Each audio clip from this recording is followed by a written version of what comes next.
this is a fractal image that I made, and I didn't know how it was going to come out when I started. This is an example of kind of coming to an endpoint through computation, through emergence. I didn't know what parameters to stick in the mathematical equation that drew the fractal that would give me that shape. So it was emergent and experimental. I probably generated a couple hundred images before I found one that I liked. And I think that'll in part be the nature of how research in both the physical and social sciences will move into the future. That it will combine both the qualitative and quantitative nature of the world, that it will rely increasingly more heavily on simulation and computation, and that part of our discovery process will be emergent and experimental. And so we can't necessarily know what we're looking for, but when we find something that's interesting, we'll point our finger and say, I created that. I don't know how I created it. I couldn't recreate it, but there it is. I like the heavenly computation. So Wendy, we've got yours next with this. Imagination.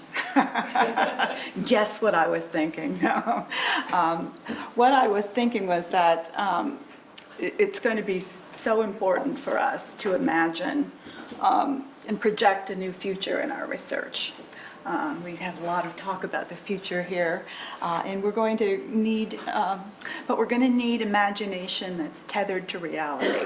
So the idea that unlike fantasy, we need the as-if kind of version of the future where we have some connections to what really exists around us, but we're going to have to really work hard at imagining a future that can incorporate sort of the climate change that we're facing today.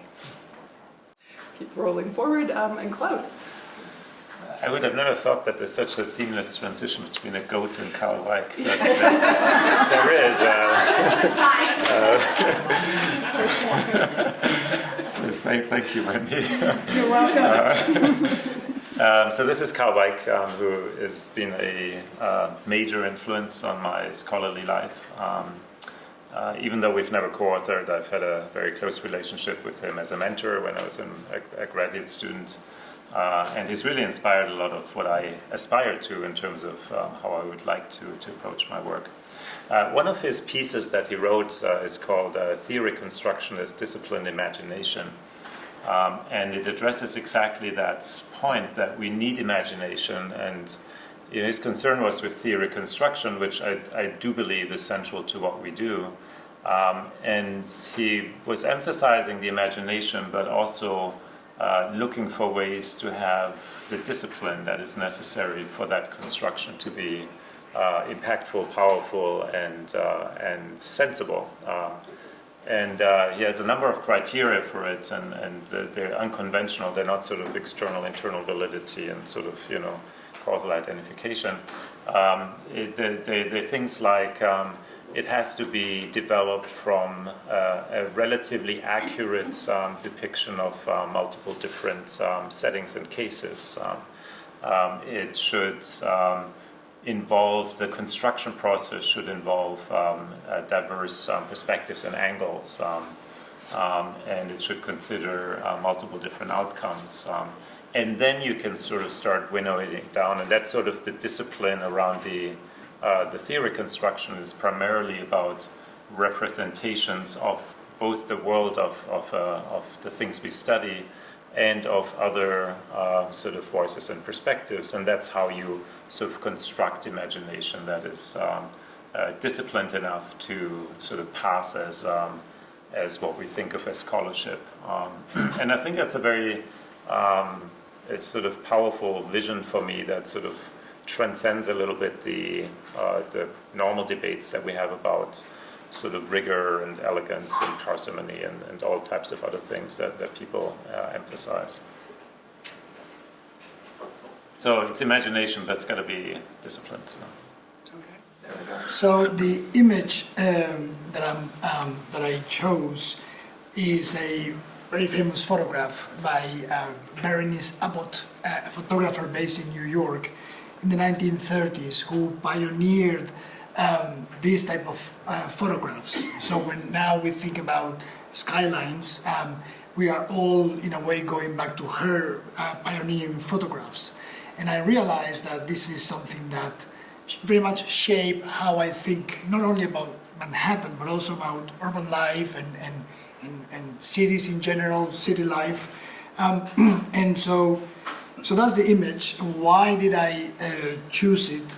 Well, I have to confess that I was initially a little bit skeptical when I was asked this question. I'm an ethnographer. I oftentimes speak to finance scholars and economists, and some of them believe that ethnography is about telling stories or even making up stories. And clearly, that's not how I see my research.